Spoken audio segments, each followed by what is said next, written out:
18 বছরের দীর্ঘ প্রতীক্ষা, তপ্ত রোদে ঘাম ঝরানো অনুশীলন আর বুটের শব্দে প্রকম্পিত রাজপথ। মহান স্বাধীনতা ও জাতীয় দিবসের সেই চিরচেনা জৌলুস।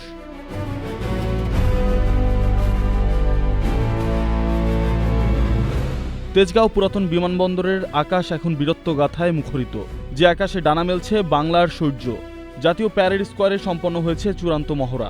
নবম পদাতিক ডিভিশনের GOC major general SM Asadul হকের নেতৃত্বে সুশৃঙ্খল এক প্রস্তুতির চিত্র এখন দৃশ্যমান।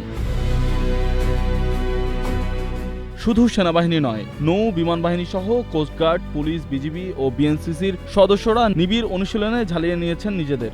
আগামীকাল 26শে মার্চ সকাল 9টায় রাষ্ট্রপতি মোহাম্মদ শাহাবুদ্দিন এবং প্রধানমন্ত্রী তারেক রহমানের উপস্থিতিতে শুরু হবে এই বর্ণাঢ্য আয়োজন।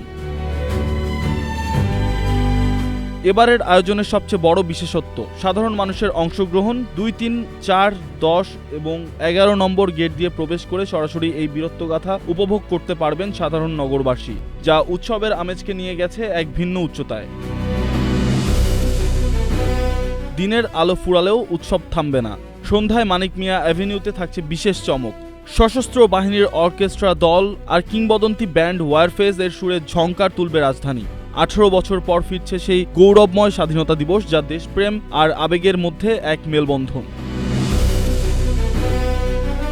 সব বাধা পেরিয়ে দীর্ঘ বিরতি শেষে আবারও জেগে উঠেছে প্যারেড গ্রাউন্ড।